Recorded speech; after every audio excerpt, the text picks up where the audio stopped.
Eu escrevi assim o seguinte: ontem vivemos o dia mais hipócrita do ano. O dia da liberdade. Mas que liberdade, pergunto eu? A liberdade do governo subornar a comunicação social com dinheiro dos impostos dos portugueses? A liberdade do governo prender as pessoas em casa sem critérios ou método científico? Até me enganei, tenho aqui um A e era um O, não é? Era científico.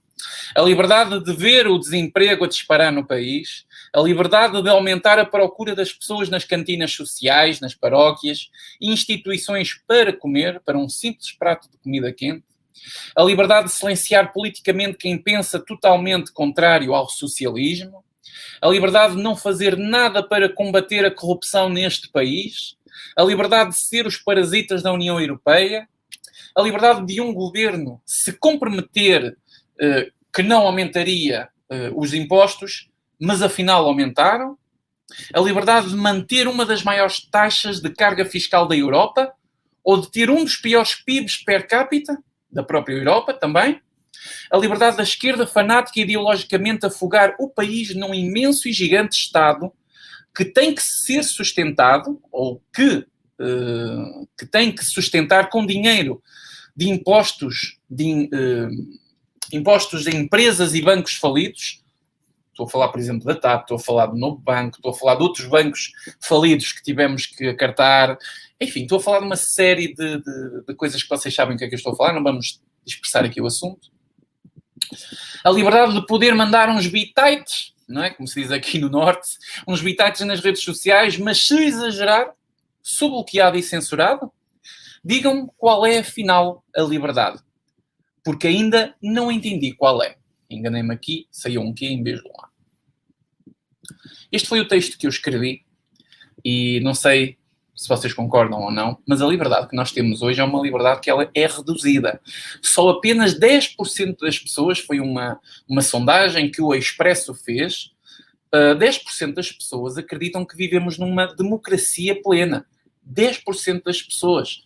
Eu acredito que a questão da pandemia, do vírus, da pandemia, influenciou isto. Eu acredito nisso. Mas antes disto já acontecia. Antes disso já acontecia, as pessoas não acreditavam. Não podiam acreditar. De um momento para o outro nós não podíamos deixar de acreditar que o nosso país era uma democracia plena e de repente, já não é. Isto vem a acontecer com o tempo. E cada vez vai piorar mais. E quando são feitos estudos ou sondagens de uma forma que seja mesmo... Qual é a palavra? Ajudem-me, fiquei aqui um bocado perdido. De uma forma real, sem manipulação, sem ter que responder a um Estado, sem branquear esta democracia socialista, as coisas aparecem e as pessoas não estão a acreditar, as pessoas não estão interessadas na política e o resultado está aí. Só que, infelizmente, quanto menos as pessoas acreditarem na democracia, quanto menos as pessoas quiserem saber da política, mais facilmente nós ficamos nas mãos deste sistema. Porque isto só muda na mesa do voto. Isto não pode ir de outra maneira. Isto tem que ser. Eu defendo dessa forma. Isto tem que ser na mesa do voto, as pessoas têm que se manifestar a tempo e horas, as pessoas têm que arriscar no tipo de políticas, as pessoas têm que se começar a informar por elas mesmas e não deixar que a comunicação social enfie tudo dentro da sua cabeça e está tudo feito. Isso é preciso acontecer. Esta é a maior hipocrisia que nós vivemos. Foi ontem ter aquela gente toda a desfilar na Avenida da Liberdade, terem impedido a Iniciativa Liberal, mas depois acho que a Iniciativa fez uma manifestação paralela, assim, algo do género, e vai para lá um monte de gente sem distância de seguranças, algumas com máscara, outros não tinham máscara, enfim, tudo e mais alguma coisa ali no meio. E não houve um comentário da comunicação social sobre isso. Só há comentários da comunicação social sobre as medidas de segurança contra a Covid quando são as manifestações dos negacionistas da extrema-direita, nazis, fascistas, do Chega. Porque, de outra forma, não há comentários sobre nada. Outro, eu não tenho nada contra nenhum clube de futebol e não levem isto para futebol, que eu não quero saber de futebol para nada. Por acaso até estou de verde hoje. Mas...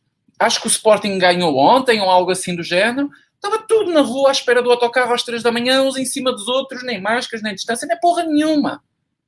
Então só as manifestações do Chega que estão a ser escrutinadas por causa das medidas de segurança, mas o que é isto, afinal? E eu falei do Sporting, podia ser o Benfica ou o Porto. Para mim é igual, qualquer clube, não é essa a questão. Portanto, é o dia da maior hipocrisia neste país. Foi ontem, foi o 25 de Abril. É o dia é o maior dia da hipocrisia. Não há pior dia, nem pior momento para comemorar o 25 de Abril. Houve um pior momento. Houve, sim, senhor. O ano passado, que também o comemoraram.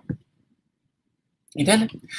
Então, é assim que nós vivemos o 25 de Abril no nosso país e é assim que, infelizmente, não temos maneira de descortinar toda esta narrativa que aparece na nossa comunicação social.